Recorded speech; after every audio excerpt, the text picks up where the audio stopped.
Welcome back, guys, to the Reinforcing Conversations podcast, shaping better behavior one talk at a time. It is Christina and Nicole, and we're so excited to have you guys back. And thank you so much to the New England Center for Children for sponsoring season 3. This is made possible through support from the New England Center for Children. The New England Center for Children, for over 50 years, the worldwide leader in autism education and research. Through our schools, clinics, and consulting services and the ACE ABA software system, we are shaping a more inclusive future for all. So thank you to NAC. And Christina, it's a Sunday and we're here and I'm so excited to see you. I know. Treat for me.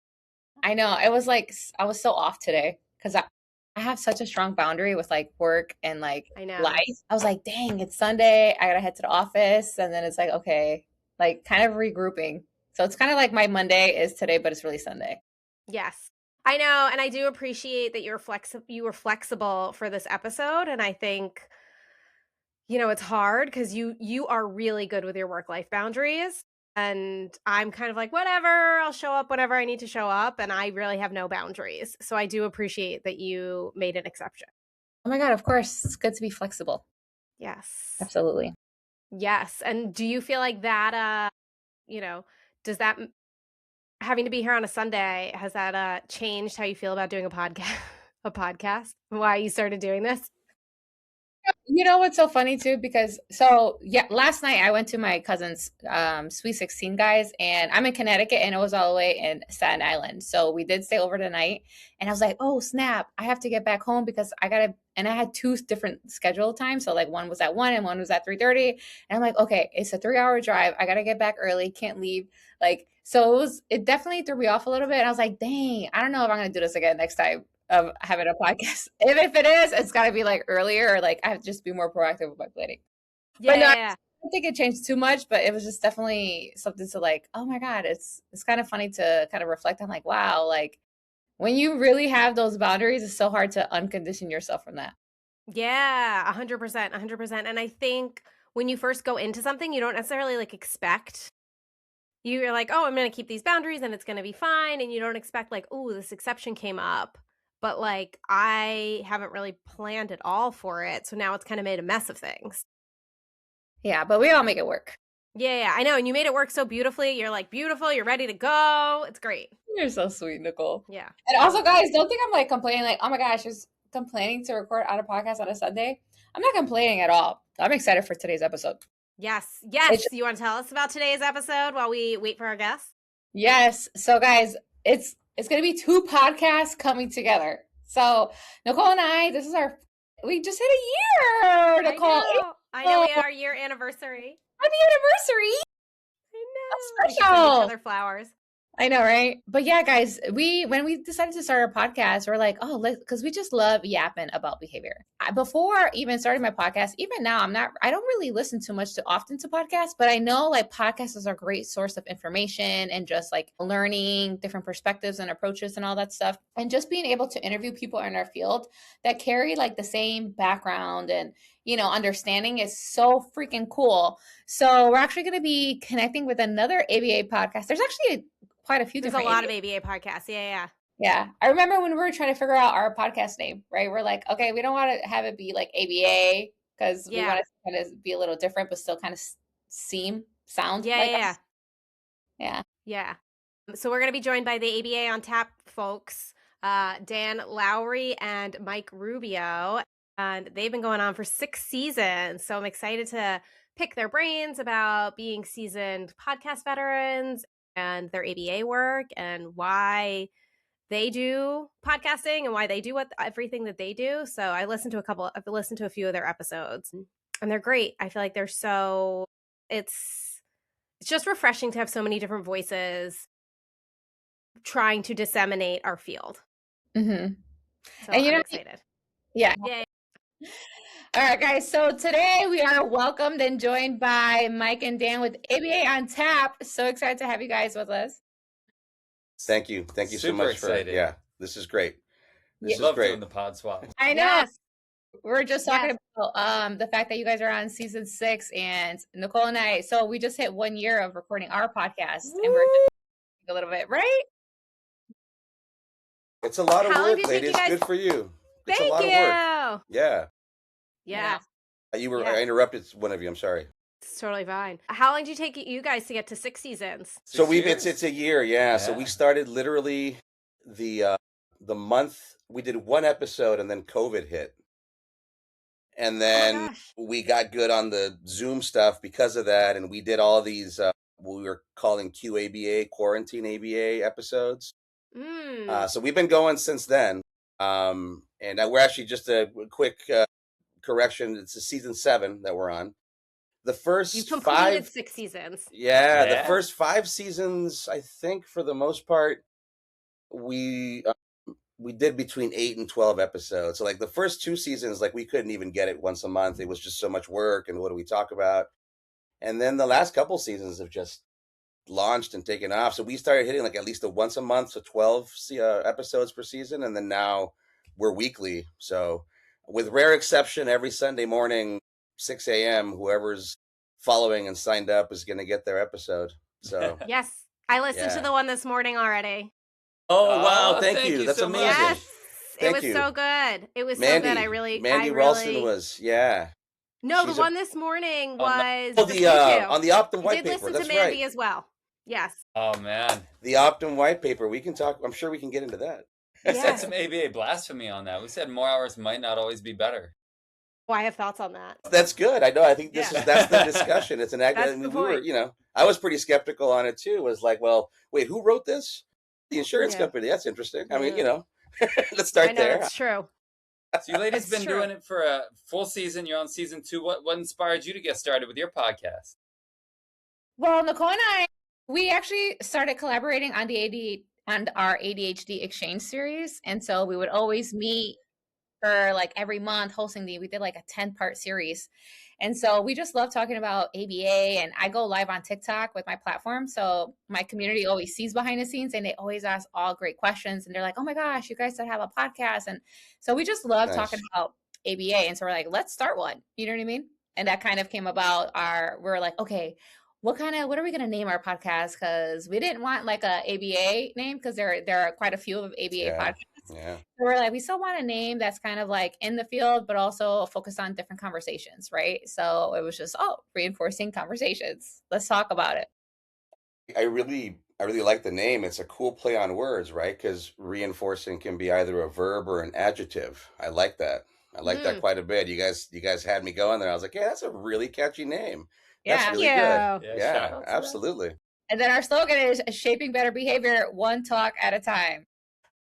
Well, is our name origin story as cool? No, maybe not. Not at all. We don't even drink beer. Well, I drink beer here and there. Dan drinks beer. Yeah, we've been trying to get away to like have libations like delivered to our guests so that we can share a drink, whether it's alcoholic or not. I imagine after 4 hours of going, you and I can't sit and have beers for 4 hours. It would have to be the same beer over and over, right?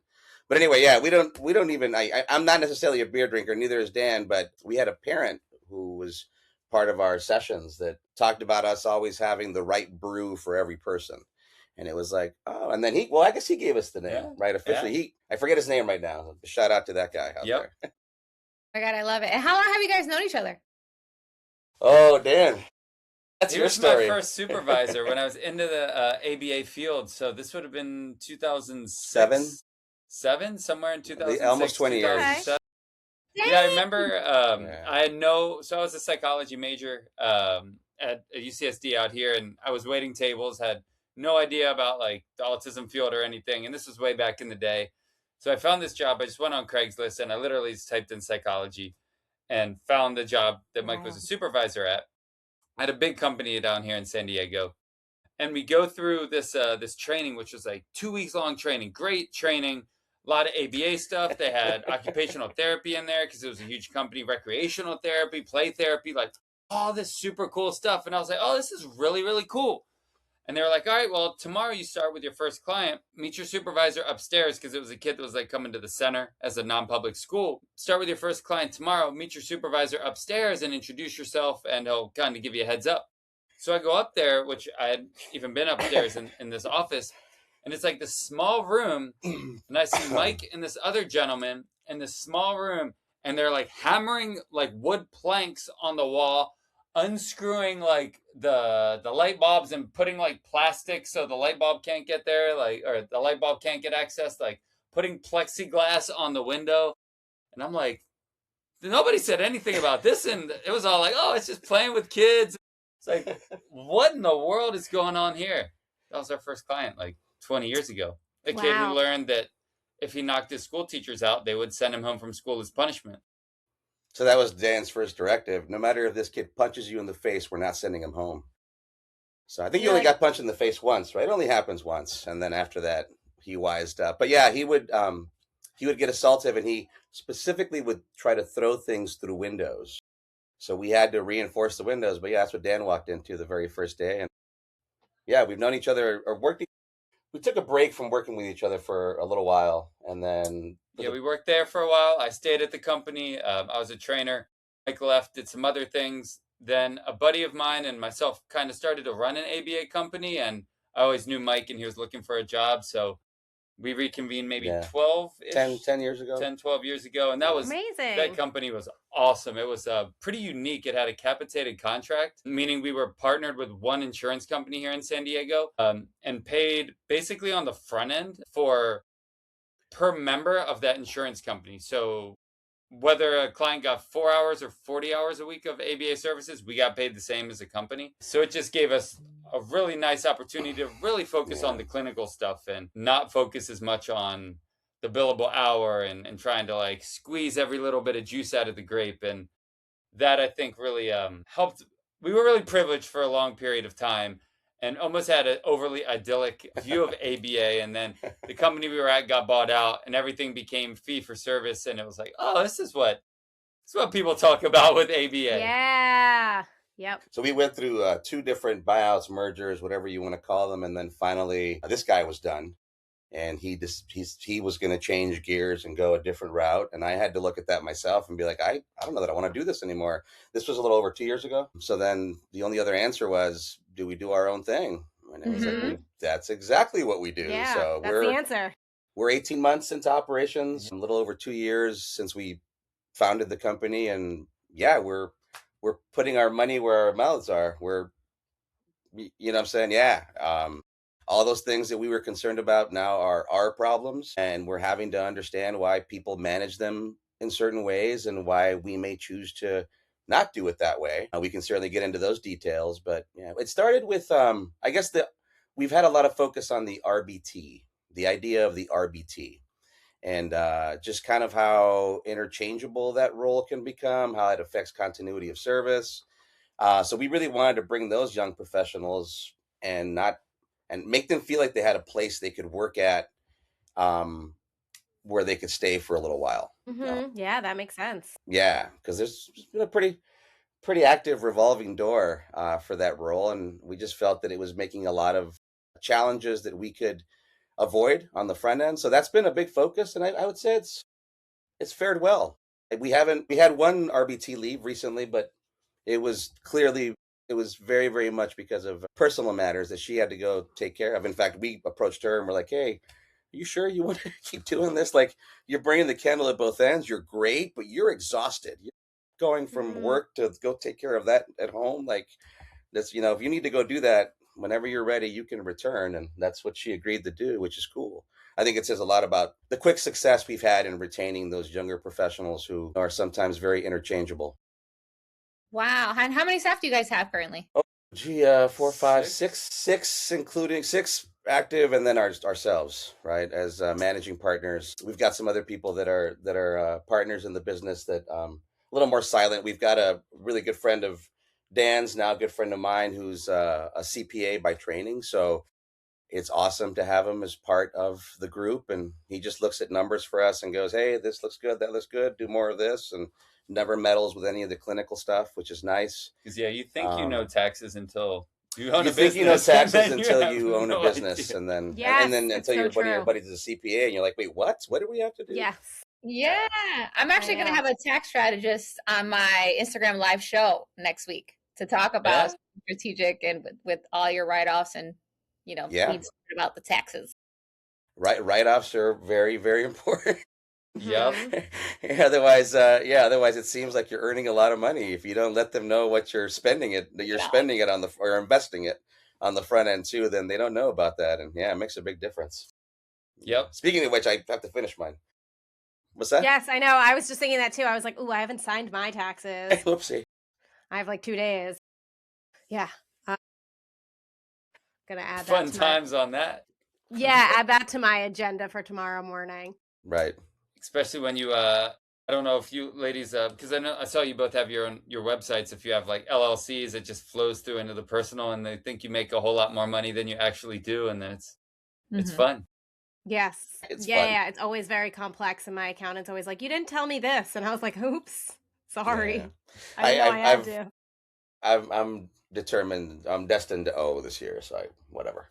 Yeah. Whatever. Yeah. You deal with it. Yeah. So, what do you do for your RBTs? Tell us your secrets.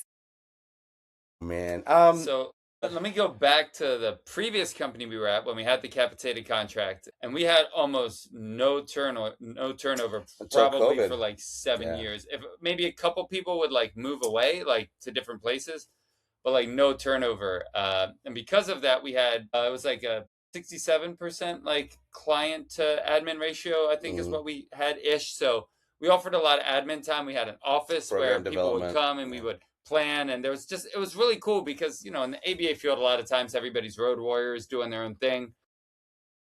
I was the trainer at the company that I met Mike at for many years, and it was just interesting because half the people wouldn't even know anybody. They wouldn't know other staff. They'd be working on the same case, but not even know the other person working on the same case. Haven't met anybody else. I know, it's crazy. Yeah.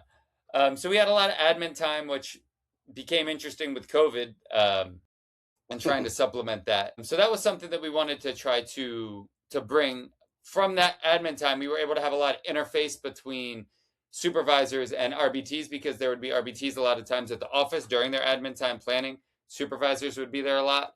So it would be a lot of that. So that's just kind of culturally something that really stuck with us. So when we came to this company, we really try to show face a lot. We still give admin time, not as much as we used to be able to because we're fee for service, but really like checking in, showing a lot of face. And I think we've actually developed a reputation because when we've hired and had RBTs come, they've come to us and been like, yeah, at our company, we never see our supervisor. We see them like maybe once every other month. And we try to check in, we're there weekly, check in even more frequently than that.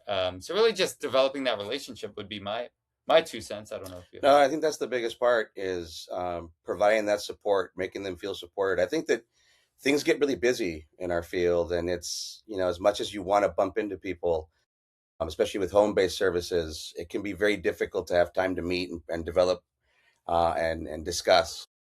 So I think that would be the biggest thing. And then some of the more logistical pieces, maybe investing a little more money in them in terms of like active cancellations or losing hours, and trying to work with them to maintain their income a little bit better. We would love to get to a point where we can like salary RBTs and have them understand exactly how much they're going to get paid, knowing that we might lose sometimes. But I think that's the other part I would add there is we've embraced the ongoing investment, or the idea that we say we might lose some money. We may not profit as much in some circumstances, but we're taking care of those younger professionals so that they can feel the consistency of hours and work. So yeah, I think just over the past few years before we started Ascend, we would just see a lot of turnover, and these RBTs were disposable. And a lot of it was they were ready to work, but family would go out of town, a kiddo would get sick, they would get sick. And all of a sudden they're worrying about rent, and it's like, it's expensive everywhere. It's expensive in San Diego. So I think that would FaceTime, and then trying to understand better from a business perspective without losing our, own pockets, maintaining a profitable business while taking care of these younger professionals as much as possible. That's been, I think it's worked out. That's been my ongoing joke when we hear well, I didn't feel like I got enough support. Supervisors were busy, wouldn't see them all that much. And it's like, yeah, you're going to see me a lot. Get used to it. We have school-based contracts too, and those people are on sites all day with one particular site. So I'll send them a text message in the morning letting them know I'm not going to see you today, but I'm available by phone. So I think just turning the volume up on that clinical support, and then trying to take care of them fiscally as well has been successful. I don't know if it's as tangible. But when we started, it was all BCBA direct. Like Mike was the first direct service provider for a while. Then we brought on another BCBA who did all of the services directly, and Mike still does at least half of his hours direct, and our other BCBA does that. So we're still out there like doing what the RBTs are doing, so they see it, and we can be a lot more compassionate with them. Because I think a lot of times, sometimes supervisors, it's like, oh, just go do this, and we don't realize how exhausting it is to be with a 3-year-old and then go be with a 5-year-old and then be with an 11-year-old. Like that discrepancy between supervisor and BCBA, like you all being in the trenches, I think maybe helps as well. And we can do that because we're small, right? So we're going to face that question in the future of how to maintain that model. So knowing that right now, little things like those circumstances where you've got a pair of siblings in the same home who are receiving services. So I would have this marathon 4-hour session. And then we got an RBT and it was like, oh, let's split that. So I'm still going to keep one, but that means I get to spend 2 hours with you along with these 2 kiddos. Yeah. So now as an RBT in terms of ongoing development, professional development and training, and I unless she's faking it, I think she digs it. I think she likes it. I think she likes the time. She always seems appreciative. But I mean, we always have a good time, and I'm always there in the moment if she's unsure about something, and then she can ask, or I can say, hey, take a chance. I don't know, what are you thinking? I don't know. Go try something. And let's see. Oh, look, that worked. Let's talk about it later and see how it fits into the greater scope of the program. So, and it's the same for that one RBT. She gets both of us at least one day a week splitting a session with her. Which is pretty cool. So yeah, that's you ladies great. do a lot of like mentorship, right? Is it mainly BCBAs or RBTs or both? You want to go first? Sure. All of it? Yes. I'm like all over the place. Okay. I feel like I have less interaction with RBTs than I do BCBAs at this point. Although it varies. I have my own business, so it's just me. I didn't want to deal with payroll, HR, staffing, workers' comp, like all that stuff. I was like, not for me. I just want to help families and I just want to help kids. And I felt like having to deal with that stuff took away from what I wanted to do. I think like you guys are happy, or you have other partners who are doing that stuff. Like I was like, I don't have the stamina for this. Mm-hmm. Yeah. So it's just me, and I do low dosage ABA. So this is where I have a lot of thoughts on that. We're part of that team.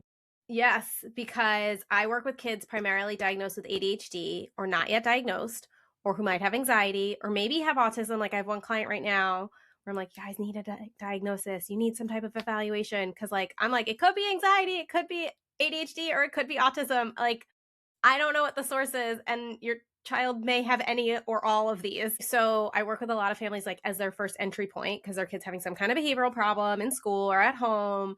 And then they see me and I work with them like once or twice a week. And so I'm working directly with them. And then I do a lot of business mentorship for other people to either do a low dosage model or to kind of understand how they can start their own business and give them guidance on forming an LLC or maybe you want to form an S Corp, that stuff. And then who do you need to recruit for your specific business? And then, gosh, I do so many things. I do where I contact RBTs in 2 places. I do teach at Hunter College at the City University of New York and their Hunter College ABA program. So I adjunct there. So I do their practicum classes. So I feel like that's where I really get to learn what their experience is like and all of these different practicum sites. And it's really interesting because you can hear when people get placed at big box ABA places, they'll be like, hey, so Nicole, my supervisor told me to just say that she observed. Is that okay? And I'm like, no. Like, that's a disservice to you. No, not cool. Not okay. Things like that. And then I kind of get like the generalization of that experience because I see them in so many different types of sites. And then I'm launching a training platform and we're starting with the RBT courses. So nice. I feel like that's where I've done a lot of RBT level work. So that'll be coming soon. Keep nice. Well, if you need a pilot, we can stay in touch. Yes, we actually are looking for beta testers in the next few weeks. Okay. So I'll reach out to you guys because we would love that. Cool. Sounds good. And then for me, I also do a business mentorship too. It's called the Baseline Business Behavior Mentorship. So I've held it for the past 3 years, and I help support BCBAs with the foundational knowledge to actually launch a practice whether they want to start a clinical practice or actually like build their brand online, and also different revenue streams that they could offer in the meantime, because you know how it's so scary to like feel safe having a job, and it's like, oh my gosh, how do I stop, you know what I mean, with that transition phase. So I kind of give them a roadmap to kind of, hey, you need this, here's a whole TA, check, check, check, check, check, and then next thing you know, you're ready. So it's just waiting on you. And then I also offer free mentorship while I'm working on my business on TikTok. I'm almost at 1,000 hours of free mentorship, and I got BTs, Wow. parents, BCBAs, just the general public, disseminating ABA online, giving them a behavioral perspective, and just being available for them to have questions to access the BCBA. Like, oh my gosh, how do you build a rapport with a learner that's nonverbal? You know what I mean? Or I'm starting home services tomorrow. I don't know what to do. Give me some tips. You know what I mean? Nice. So that's what I do. Yeah. We could use free mentorship on how to TikTok. We've been trying to figure out how to get that on the podcast for a while. So if you're good on the TikTok game, you should stay in touch about that as well, because we've been trying to get on there. We were on there for a little bit with one of the RBTs that we hired, and then I don't think we've been posting much on TikTok since then. But we're pretty old, so there's no age limit for that. No, there's an age limit for the comprehension. Time. No, you know how I feel. Just get an iPad and you just click live, and when you guys are recording your podcast, it just have a space there, and then people just join, and you build a community like that. Yeah, that's an easy way to do it. We have faces for radio, though. We have faces just for radio. No, I have a face for no video podcast. You know what was cool though? What Christina said, she's like, "What was that? You said you mentor people with the social media presence. What was the word you used? Building your brand. Building your and she said like online. It's so interesting how that's like. Listen, it took me a minute to think like build your brand online, and I was like, wow, that's like so important. Oh, it's so relevant now. It's a necessary. Yeah. It's necessary. No, you're not old. You're being scared. We're inexperienced. Your brand online. There's so many opportunities online, and also too all the other revenue streams that you could leverage. Yeah, also, well, that's we haven't tapped into that enough. Yes, we've been wanting to tap into that. Tap in. Yeah, for sure. Okay, well, we'll stay in touch about that. So, how did you ladies like? So you just decided you were going to do both the mentorship, both of the BCBA and the business side of things. Did you have like a reputation already in your community? How and why did people find you initially? How did that come about? Because that's exciting. Yeah, so for me, I actually started sharing my story going online, started my own consulting practice that's not in the medical model. And I started gaining a community and followers, and BCBAs message me all the time, like, oh my God, I want to do what you're doing. And so that's why I was like, okay, let me launch this mentorship, because there's so many BCBAs that have no guidance, and I didn't have guidance either. So I'm like, okay, bet. Here's what I went through. These are my mistakes, so you don't make them. Here's a list. Here's some discounts. Here are my plugs. You know what I mean? Here's the timelines. Here's the budget. So you could be proactive of planning to take that initiative. So that's kind of like how I was able to build my community and audience to be able to offer that part of my business. And I feel so you were a BCBA, like doing your thing, like kind of like the general BCBA working for a company thing, and then you just got tired of it, and you're like, I'm just going to go on social media and tell my story, and that just popped off? So I actually, I was in the field, and then I actually had my daughter at 25 weeks. So we spent 4 months in the hospital. Yeah, she was 1 pound.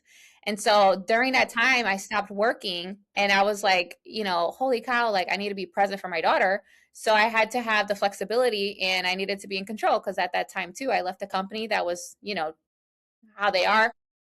For my own thing, and that's kind of like when I started my practice and started sharing my story, because it's like, nope, I'm gonna do my own thing, and I'm gonna make it work, and you guys go watch me. So it's like permanent product, and that motivation to keep going to where I am right now.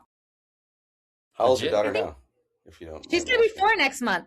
Wow, incredible! Yeah, that's the one that just turned 5, right? 5-year-old. Oh, yeah. So you guys know how it is, toddlers. Yeah. Sorry, Nicole, I keep interrupting you. No, you're good. You're good. I think, Christina, you also gain momentum too, because you were sharing your daughter's story when you were a NICU mom. You were sharing that on TikTok. And so I feel like that gave you experience and maybe the confidence too, to be like, all right. Business page. Yeah, because people can ABA while I was in the hospital to get me through the ABA. We spent 100 days in there. How many days? 100, almost 4 months. Yeah. Yeah. So she was supposed to be due August 25th, and she came May 15th. And you're living there basically, right? I mean, you're at the hospital. Every day. You're leaving a little bit to eat and maybe shower and grab stuff, and then you're back. Mm-hmm. Yeah. That's crazy. Was that like stressful? Was that a huge leap of faith of like, hey, I've no longer got this like stable company income. I'm doing it myself and I don't know what this is going to look like. Was that stressful at all? In addition to everything that was going on in the NICU? Yeah, so I was always really good with my money and I always Oh, okay. saved. So I wasn't worried about rushing to go back to work. And that was another That's thing great. too. That's It's great. like I cannot like no, I need to be present, right? Imagine me getting another job and calling out like no. So I had peace of Mhm. mind knowing that there was no timeline for me to get back to it. Sweet. And then once we got home, I'm like, "Oh hell no, I need to make it work and I'm going to make it work." And so I Mm-hmm. business, not knowing anything 2 months after we came home because I'm like, okay, I got to pair the same year with my baby being born so that I can remember how long my business is old. Yeah, that's a good way to do it. Yeah, because I Uh, forget I have ADHD too. So it's like, How many times has Christina hit you with the oh hell no, Nicole? Is that a common one? yeah, I think so. And I think especially when I'm like, I don't know if we can do that. She'll be like, oh no, like, no, no, no, no, no. We're making it like Christina believes in you before you even have the thought of what you're gonna do. yeah. That's a really cool And compliment. it's like just great energy. Like Christina will make it happen. She's going to make her life happen. And it's like amazing energy and inspirational to be around. And it's interesting, Christina, because I think we have kind of the same, like a very similar story. I mean, obviously different because my kids weren't fortunately not in the NICU, but I had the same experience where like I separated from my now ex-husband in 2019 and then COVID happened and I'd been a clinical director of a center and I'd like loved my job, but I also felt like I was outgrowing it. And then COVID happened and there was this like huge mismatch of like they would start making clinical decisions when I wasn't available because I needed to be with my kids because my kids were home and not many other people had kids. And so they were like, well, we got to make a decision. And I'm like, but I'm the clinical person. Like, how are you making these Mhm. decisions without my opinion? And then I felt like I was bending over backwards for this job when my kids were also going through my divorce and COVID. And it just changes like your center of gravity where I was like, I can't be working 60 hours a week for somebody else. And like, yes, I got Yes, paid well for ABA, but not well enough to be working 60 hours a week and to for be like on sure. call all the time and to be the person who I was always the person who got the difficult parents or the parents when they were mad or the staff members when they were about to quit. And I was like, I can't do all this anymore. Like my kids need me to be fueled up. Hmm. And so I quit. I didn't quit. I worked 2 jobs and like, saw some kids privately for a while. And then I left the clinical director job because I was like, I got to make something else work. I'm going to have to be on my own because this is not working for me anymore. And like, it's interesting because they were a DOE, mostly DOE funded in New York City. And so the funding also is different. I think similar to your experience with that very unique insurance contract, the funding is different. And so it wasn't DOE, it's private. Or we sue the DOE for tuition reimbursement. And so it was just very differently funded and it worked in a completely different structure. And so I kind of was in a different space of ABA than most people were. And so I was just kind of like, all right, like I guess like worst case scenario, I'm just like a BCBA at an insurance funded company and I do like random hours here and there. Like I'm going to figure it out. I guess I'm just going to have to figure all of this out. Um, and you just do. I don't know. I just felt like I just did. That's one of the cool I things about yeah. COVID, right? Is it was like it was a time for Man. some of us to get kind of philosophical and be like, is this really the life I want to lead? Like at the end of when I'm retired, am I going to be happy that I put in 60 hours for this company that I may or may not really agree with? And like, yeah, we made money and maybe have a decent little bit of retirement, but is that fulfilling? And it sounds like, because I went through a very similar thing Yeah. when I left. Mhm. It sounds like I'd rather have some entity, even if it's a small company, even if it's a company that fails, that I can say, well, I tried and I did what I The thought way we was want to right, do it. rather than Yeah. bending backwards. And I think that's why I eventually left the last company. I felt like we were just making so many concessions, which like a little bit, like I can bend a little bit, but when you start bending Mhm. like all the time, it's like, whoa, I Yeah. started here and now I'm like way over here. You don't even recognize it. Yeah, you don't even recognize it, and it's like each one just would take a little bit of my soul and a little bit of my soul. Mhm. And I was like, Yes. I don't want to do that so that when I'm 65 I can have $300 more a month of retirement. Like, Yeah. that doesn't seem worth it. But that's me, and it sounds like that's similar to what Similar you. for you guys. Yes. Yeah, I really felt that. And I Huge haven't looked back. personal trials and tribulations for the Yeah. two of you ladies, man. That's incredible. Like, you know, premature child, COVID and divorce. That sounds like a terrible, And kid. terrible combination. Yeah. That's Well, who you wants want to to do know that? what? I always say, people say this to me, like, could you imagine if you hadn't separated before COVID?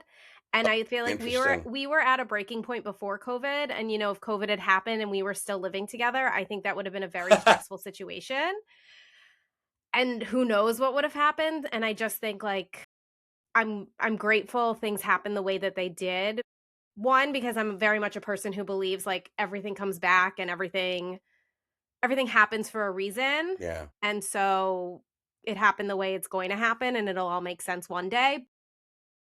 I cannot imagine. We've gotten to a really like generally positive place, and I cannot imagine where we might be if we'd had to live together knowing that our Good for marriage you was guys, done. man. Mm-hmm. That's excellent. Especially in That's not COVID easy. when Yeah. people were so locked in, like couldn't even Yes. leave. Like Yeah. being stuck together, and Yeah. like some of our values are misaligned, and I feel like my business and me personally and professionally could not have grown in that environment. And so where would Yeah. I be without that? Mm-hmm. Yeah, Wow. Wow, that's a lot. So I'm it's heavy. once divorced, and everything you just shared resonates, and Yeah. we're not, to be very candid, we're not in a generally positive place. But I think we found our separate corners, and that's a good thing. Everything you say, to reaffirm everything you just said. Yeah, it's such an interesting situation for kids. And then I've, for various reasons, had to delve into the notion of the inner workings of family law. And if you've ever gone down that route in social media, there's a lot of people that have a lot to say about it. Yes. And it's super interesting. One thing that we would like to look into, which I think is an area of need, is this whole notion of supervised visitation that people have to do. And I think that ABA and RBTs have a lot of good things to do in that realm there, but we can discuss that later. Yeah, that's interesting. So you mean like because supervised visitation would be for parents who maybe they had some type of issue where they were not allowed to have custody or independent custody of their kids. Right, which And is so, about yeah. 90% of these situations, Yeah. or a Yes. pretty high And percentage, yeah. yes. Yeah. Yeah. And so somebody is supervising, which I have a friend whose ex-husband has supervised visitation, and she has to supervise it. She's the supervisor. That seems awkward. Yeah. It's been, from what I've researched, it's not these are professionals that are needed. It's not, I think you do like an 8-hour course or something, at least here in California. And then it's the same thing that I think tends to happen when family law gets difficult for people. It's this sort of binary: somebody has to win, somebody has to lose. So supervised visitation can sometimes be a lot about somebody sitting there and just waiting for you to do something wrong. And then they go report to the court, and then now you're back into that battle. And it just dawned on me that there's not a lot of family guidance or parent training. It's just supervised visitation. So I'm like, what if we were helping with that and actually saying like, hey, this is difficult for you. Let us show you how you can navigate this. So one of our first potential clients was that situation. Do you remember? Oh, that's right. Yeah. Oh, that's right. One of the very early inquiries. I don't know what happened with that. Well, it got really messy in terms of talking to both parties. Yeah. Which gave us a sort of preview as to like, do we want to do this? But yeah, it's something we're going to look into as part of our one of our lines of industry is trying to help out with that. Again, I think for me, there was a big concern in terms of the family guidance part. Like, wait, you're not teaching them how to be a good parent? Or you're not like helping them in that moment? Like, we're not like rehabilitating anything here? Right. Yeah. Wouldn't that be best? Wouldn't that be in the best interest of the child? That's one of those slogans that, gets thrown around in family court. And, again, it's such a difficult situation. Man, I'm going to stop myself because I can go on for too long and these guys are getting bored. But I see where things go wrong. And then you look at it and you go, well, somebody comes with an allegation that this and this is happening to the child from the other party, like, do you really have time to investigate, right? So a lot of the allegatory stuff is just so difficult, and supervised visitation falls into that trap. And yeah, so Yeah. we're hoping to develop that line in some future. Well, Christina in Connecticut had BCBAs added as people who can be guardian ad litems in family court. Wow, So I don't know, Christina, you should well, share Christina. that. I don't want to take credit for your amazing work. Well, I'm really big on helping BCBAs expand outside of the medical model, right? And it's like, how can we leverage our skill set in all these different avenues? Because it's not just for learners that have autism, right? So to make a long story short, I got an email about this guardian ad litem training. And I did my research here in Connecticut, and they offered a free training, and you have to be an attorney or a mental health counselor, social worker, that realm, or, I qualified, right? You have the public health, whatever, psychology major, whatever category. So I did the training. It's about 20 hours, submitted my paperwork, and then they kicked it back. And I'm like, oh, hold up. BCBA is not listed as, a qualified professional. And so I was going back and forth with them, and they were saying, oh, you have to amend the Connecticut State Practice Book in order for us to be able to add you guys as a legitimate healthcare provider, blah, blah, blah. And so over the past year, I was like, here's this research article, here's our ethics code, what do you need? I was going back and forth Wow. reading them, and they haven't amended the Connecticut State, that segment, in over a decade. So it just passed for this year. So not only is able to, but Amazing, also right? expanded it to other mental health providers besides clinical social workers and licensed family therapists and attorneys. So I'm excited for that avenue and to help us get into that family matters case here in Connecticut. Yeah. And that's a cool position in terms of somebody really being able to be in a circumstance where they're supposed to weigh both sides, right? Yeah. So that has an opportunity to cut through. At the end of the day, it's about two adults who aren't getting along. Like, how can we create agreement, especially for kids? And that's really neat. I'm actually going to look into that. I bet we would run into the same problem here. Do you guys have licensure for? Yeah, Connecticut. Yeah, You guys so have one, right? we don't in California. Yeah. So puts us into a interesting situation with that often, where we get excluded from certain things because of that licensure provision. It's like, well, you're not moving that forward. It's not that we said no. You're not allowing it. I don't even think it's an active issue right now in the state Senate. California? I don't think it's anywhere. It was making noise for a few years. I need to check back in on it. But yeah, I think it went by the wayside. I think people stopped because we were able to continue with industry. I don't think anybody continued to make noise about it, but I could be wrong.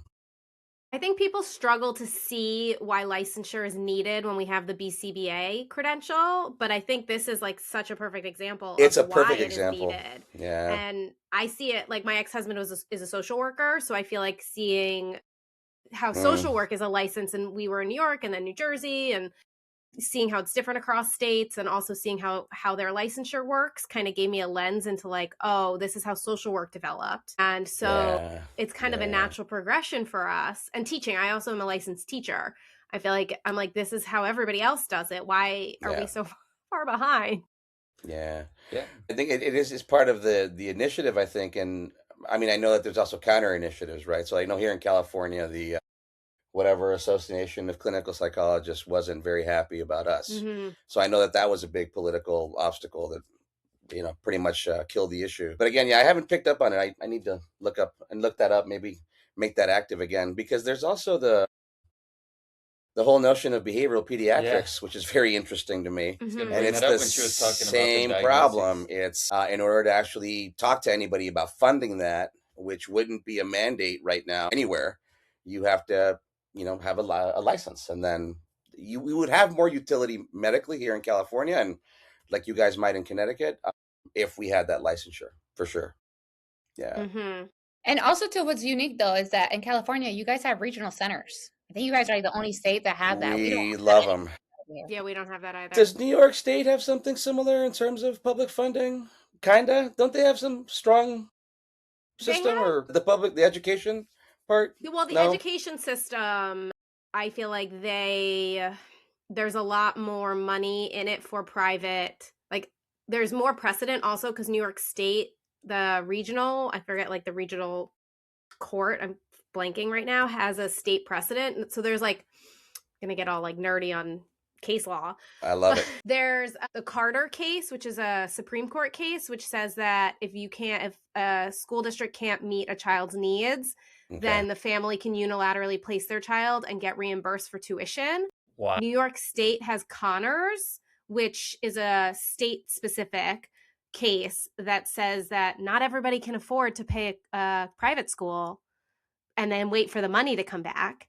So you can actually sue and have the funding directed to the school, which opens up. So it's been interesting being in New Jersey now, because New Jersey doesn't have that. So the whole private school landscape looks a little bit different than New York. And I think New York, there is more funding for those like private school spaces, and then also for ABA in some schools. Like I feel like Rockland County BOCES and things, which I can't remember what BOCES stands for off the top of my head, but like the school districts have their own ABA programs and their own like special education programs that are a bit more robust, I think, than a lot of other states that might still be self-contained, but are at least, you know, free and appropriate public education. And then OPWDD, which is like the Medicaid services, are very robust in New York State, like incredibly robust, which I think is a really great lot of like opportunities to get respite care, ComHab workers,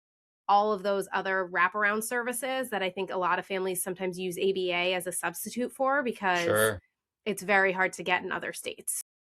That New York case precedent, I think, is interesting because, and in theory, it's great because you could have somebody get services that they might not be accessible to in the public schools.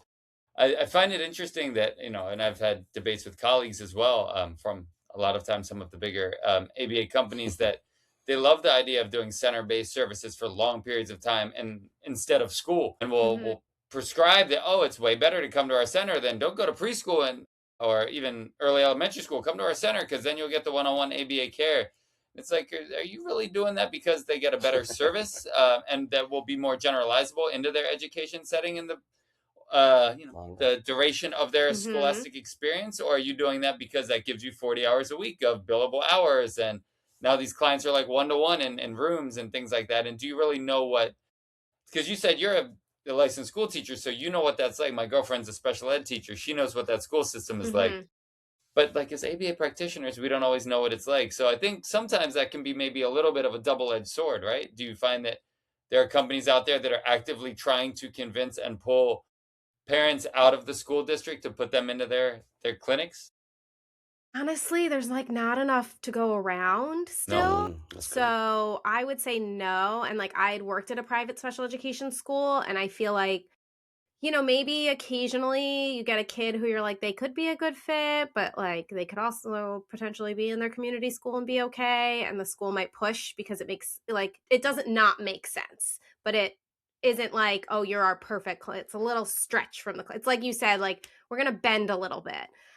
But I haven't found a lot of schools bending a ton, because honestly, I think there's so many kids who need services that there's not a lack of appropriate kids. And I think that these schools have found that when they have the right kids, then they make progress. And we also have to do impartial hearings. So we have to prove to the DOE like why this kid should be here. And that was always one of my favorite parts of my job, because I feel like I just like loved it, being like, this is why they deserve to be here, and this is without it, like I know them better than any of you, like none of you have ever seen this child, and you're trying to tell me they should not be in this placement. No. Well, you don't work with medical insurance because they're convinced that they know the clients way better than the people that actually work with them. I know. They read a report. Yeah. And they don't do it for money. Don't worry. Oh wait, well they do. But I do think that centers do that with insurance. And I think when you get into the insurance space, and I work with a lot of families who are like, should I send my kid to preschool? This ABA center is telling me that they should go to the center. And I'm a huge advocate of inclusion. And the idea, if you are in a center with a technician, your instructional universe is very small, and you're only getting exposed to these contrived learning opportunities that an adult has decided for you. Whereas in a classroom, oh, a kid got hurt. Now we're talking about the fact that they got hurt, and a Band-Aid and a da-da-da. Like, you're just, the vocabulary you hear, the stuff that other kids do, it like, I would rather be, and I do this, I would rather be a BCBA going with a kid to preschool. And I think that's a better model.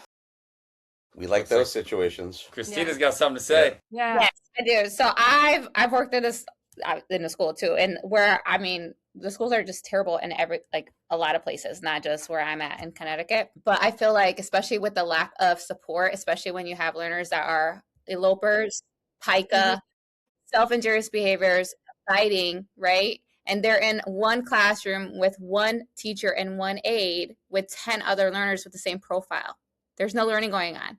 I've Yes, been that's to a true. couple handful of IEPs, and our learner is literally in the classroom full 6.5 hours a day with typical 28 kids, typical peers, no one-to-one. And I asked this school, like, what does this typical day look like? And they said, oh, well, 95% of the time, he's just kind of doing his own thing.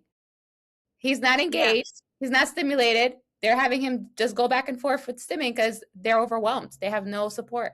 And then they're just trying to be like, oh, yeah, they refuse to provide the one-to-one because they're short of staff. But they also know, like, hey, if you're short staffed, then you have to, onboard someone else, another provider, outsource that. So I feel like it's kind of wishy-washy. And especially when the school districts are not allowing you to go into observe. Or Yeah. like, yeah, you can only come in for 1 hour, and it's just a mess. So I'm kind of like this. So there's a couple Sure. families that are, and I think in Connecticut too, they just upped it to being 6 years old to attend school. But once you receive a diagnosis at 3, they go to the school, and so school's supposed to provide FAPE from 3 to Right. 21. Yeah. Yeah. So with school being able to go in at 6 years old, a lot of families are pulling them from school because they're seeing like, oh my God, my kid's coming home with bite marks all day. No one's telling me what's going on. Sure. Yeah, no, there's definitely Kind of this. profiles that are much more beneficial to learn in more restrictive settings for sure. Mm-hmm. It's Yeah. just I think it's always hard to tell. It depends on if the recommendation's done from the business side and then justified the clinical, or done from the clinical side in the beginning. It's Yeah, I sometimes it's know. hard to tell or hard to separate. Well, that hybrid's cool though, right? The idea that we can effectively infuse ourselves into a setting that's much more designed intentionally to run like a school, whether it's bell schedules or whatever the case is. I know centers aren't necessarily able to have the funding or the budget to do that all the time. So I mean, I can speak to our experience, but we work primarily with high school students who need that extra support. Yeah. And yeah, we're very proud of that work too, in terms of knowing how to, it's a lot of negative reinforcement contingency, right? Like these students want to be in, they don't want some adult hanging on to them all day or Right. following them. So you're doing what you need to. I'm backing up.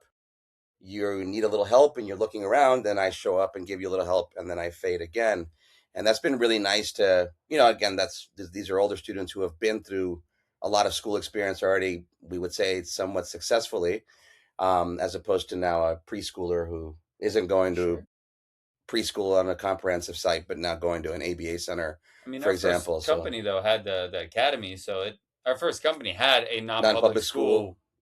That's cool. Next I door. don't know if it's a big Yeah. one, but yeah, from preschool to transition Yeah. classroom on campus. So we definitely saw that, and my girlfriend was actually principal of that school for a period of time. Mm.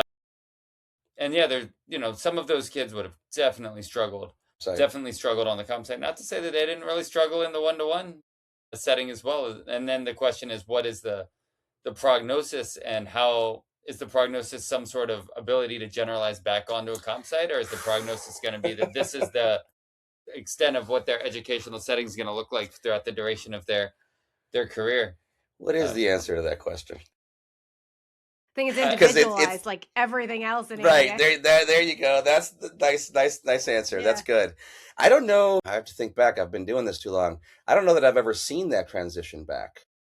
Like I don't know. I've seen maybe. people go to more or students go to more restrictive settings, like a non-public school. I can't say that I've, maybe in rare occasion, I've seen it go the other direction, where then somebody would say the job got done, so to speak. The more time you spend away from curriculum, the harder it is. Well, back to, I think it was Yes. always making that point. Yeah, you're outside of that setting, and so how are you going to know how to be in that setting unless you're in that setting? These are all difficult questions.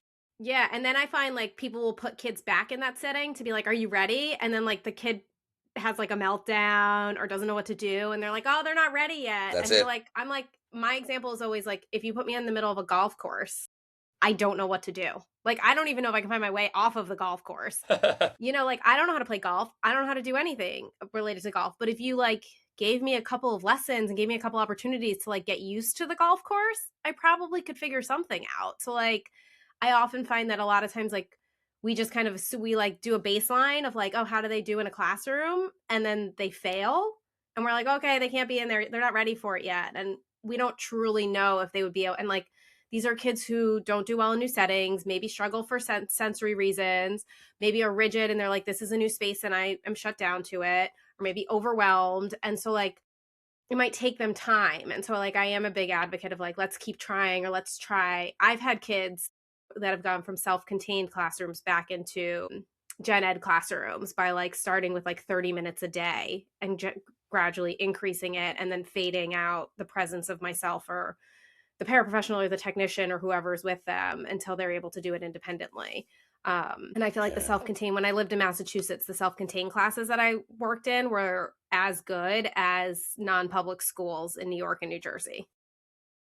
Interesting. Which is like also wild. Shout out to Massachusetts. I know. Massachusetts has great special education. Yeah. Interesting. Yes. Reminds me of back to our first experience together, Dan, our first client.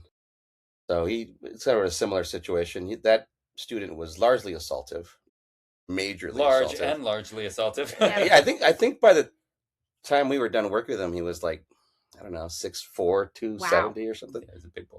Big boy. Yeah.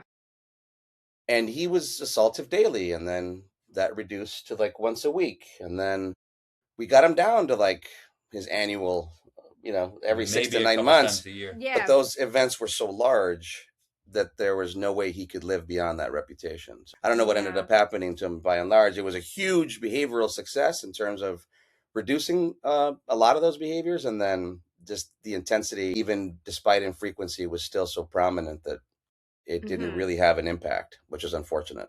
That's so interesting. That's really interesting. And then what do you do with that? Because especially if it's unpredictable, you can't have him. Yeah. If you kind of know, if you're like, okay, we see it building up and now we're going to give you a 2-week hiatus from your regular life to experience whatever you're experiencing. But if you don't know when that blow up's going to come, you can't really. Definitely affects his ability to interact in the community. Employment, anything like that. Because, it was, any of those incidents would have been largely impactful to whatever environment he was in. Mm-hmm. But, yeah. So you said you've talked about one with the state legislature. I had a question for Christina and then one for you, Nicole. You talked about moving it outside of the medical model. That's something we're hugely interested in. Can you talk about some other ways that you've done that, or some things on your plate that you're looking to get done outside the medical model? Because, we're super interested in that. Yeah, so one revenue stream is dissemination. So only like 0.02%. Have you guys checked out the BACB geographics lately? No. With the demographics of all the different avenues that we can. No, the website's still loading for me. It takes like 45 minutes to load. Well, with social media, and you guys are also a part of this part too, is the dissemination, just talking about it and bringing awareness. Just that, especially leveraging social media. So digital marketing, creating digital products, you make it once and you just market it and you sell it passively. Creating CEUs, that's a passive stream of income. Hosting mentorships is another stream of income. Offering professional development for organizations outside of just the clinical model, like going to DCF, going to YMCA, going to daycares, right? That's another revenue stream. If you get on the IEE list for school districts, independent evaluators, Yep. they're paying like $5,000 for outside evaluator for FBA. So those are just kind of different revenue streams. You could go private practice, offer mentorship, offer supervision. I get grad students all day looking for a supervisor. That is another revenue stream. But outside of like, you're still tricky though, because do you have like direct clients, like for them to tricky supervise? Now with the new BACB guidelines, right, Christina? All your hours have to be tied back to your clients, but your client doesn't have to be a learner that has autism, right? Yeah. So it's just helping, and also too, you do have to be a part of that contact with oversight. So those are some different things, especially even connecting with local mental health organizations. That's another great opportunity for referrals too, for private practice. Or OBM is another avenue that's kind of growing in our space. And I know like a lot of health and wellness is also popping off. So you'll just like call places like the YMCA and be like, hey, would you benefit from, maybe you have a more polished speech than I'm doing right now, but hey, I think I could help you benefit from X, Y, and Z. Would you be interested in having me come consult? Yeah, they actually reached out to me because they had a whole bunch of learners, so they were looking for professional development for the teachers. Yeah. Yep. And then also too, with foster care, a lot of children with special needs are also in foster care and behavioral needs, and families need support and training in there. So those are kind of different things that you guys could do outside of just the medical model. You know what always stuck with me, Christina? So we went to this conference in New Jersey in January, it's called the Edge Conference, and we saw Dan Dube speak, and he talked about transportation. So he owns, I guess I don't know enough of his details. I feel like like the part that sticks for me stuck, but the rest of it's a little fuzzy. But he does a lot, I believe, in Vermont or New Hampshire. And he was looking for another revenue stream. And so he rented a school bus or bought a school bus and started providing. What he was finding is that he owns a number of centers in his state. And what he was finding is that getting to the centers was a barrier. And then kids getting to school was also a barrier. So he started providing specialized transportation to get kids to school. And then at the end of the day, that could then be used to get kids to his centers for afternoon services. And so he kind of figured out this mathematical model of like the school district's willing to pay like, let's say $300 or $400 per kid per day. Wow. You put like 6 kids on that bus, you make $2,400 a day on that bus. And yes, maybe you have to have, because these are kids who with, high needs, maybe they have behaviors, maybe they need the specialized transportation, but he's putting trained RBTs on the bus with them. And so they're also getting hours potentially. They're also, they might also get other services, and then they're getting the support they need in order to be able to access the other services. And so now his billable hours is increasing because more kids are able to show up to the center. Even if you couldn't bill for the hours on the bus. That's pretty cool. Yeah. Right. You gotta check him out. He was giving the whole steps. I felt like my head broke when he told. I was like, tell me more. Yeah, and also there's a lot of providers that are also opening up daycares. So having typical and child care, aftercare outside of that model too. They said we are looking into that. That's actually been a long process. And then the other, so we're thinking that our pitch is going to be, so we happened upon this situation where kids get kicked out of their daycares for behavior. So that's 2 different options there. One is, hey, daycare, you need help managing this kid so you can maintain the enrollment. Or, hey, did you get kicked out of your daycare? We have the service for you, kind of thing. So but that community care licensing, at least here in California, and I'm sure everywhere else, that's a nightmare. That's quite a bit of work, but yeah, we'll see. It feels like daycares are not a moneymaker necessarily.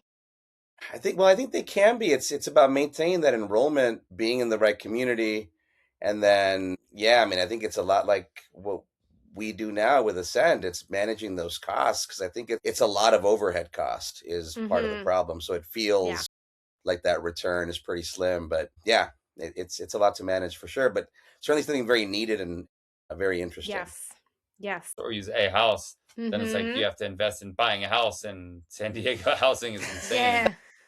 An in-home daycare. Yeah, but then it's like, well, what are you doing after the daycare hours then to justify that house? Or are you compensating yourself enough during the day hours that you can pay the mortgage and pay the staff and pay everything? Again, not saying it's not possible. We've definitely looked into it, and we're still looking into it. I would love to make that happen. In fact, our third owner / BCBA, that's kind of been one of her goals. It's just, I think it got kind of put on put on wait for a little while as we try to get all this stuff figured out. Good. That's all. Yeah, because I know you guys mentioned that you guys work with older individuals, but also like group homes and hospice and all that. That's also another avenue. Yeah. Even group homes outside of autism, right? It's like halfway homes. It's like even, like individuals. Because I just saw TikTok and I was like, oh, they charge $6,000 a month for a bed, and they put 2 beds in a room, and they got 12 beds in a house. So that's we're just about to venture out into that. In fact, not tomorrow, but a week from tomorrow, I'll kick off that part. We're contracting with somebody who they have 5 homes. These are for adults between the ages of 18 and 59. I don't know if that's a designation legally or their particular designation, but it is 5 homes with 5 residents each. And we're going to start doing the behavioral consultation. Great. For that particular group. That's a new venture. That's awesome. There's some things Congratulations. yeah, thank you so much. Yeah, Mike's gonna find 26 hours in a day here. I'm working to find the 26th hour. Yeah, on the day. Between his direct clients, his school clients. Forget the 25th. I'm already. Yeah, forget that one. No, it's all very rewarding though. I mean, I think when you're able to do your own thing, you're able to pace yourself, and I think we're biting off more than we can chew right now, just because we're at that cusp of growth where if I have too much, then I can bring somebody on to sort of relieve a whole lot of that, and then I can start stepping back to program development and more the supervision part of it, as opposed to so much direct. So right now it's like new opportunity comes up. Hey, can we take that? I think I can fit it in on Thursday afternoons. We're not going to hire somebody. I'll do it. Yeah. But I'm running out of those time slots, quickly running out of those little time slots across the week. And I won't work weekends, at least not now. I got to be a parent on weekends. I think we have to normalize that, though, is that, well, one, being a parent on the weekends, but also that I feel like you have to kind of like expand before you can grow. And I feel like that, because like the same thing happens to me where I'm like, I'm taking on too much, I'm doing too many things. And then I'm able to like, okay, now I'm going to off task this, or I'm going to hire a person to help me with this thing, or I'm going to do this thing. And like, that's how I feel like that's how you grow as a business owner. Right. It is for sure. And that's something we've been pretty fortunate. I mean, in our first year, we already made it in the black like a year ago, which was kind of nice. So we didn't really, because he was the first BCBA and did all the direct. I work for a company called Proact. You all may have heard of them or not heard of them. Great company. They do crisis management stuff.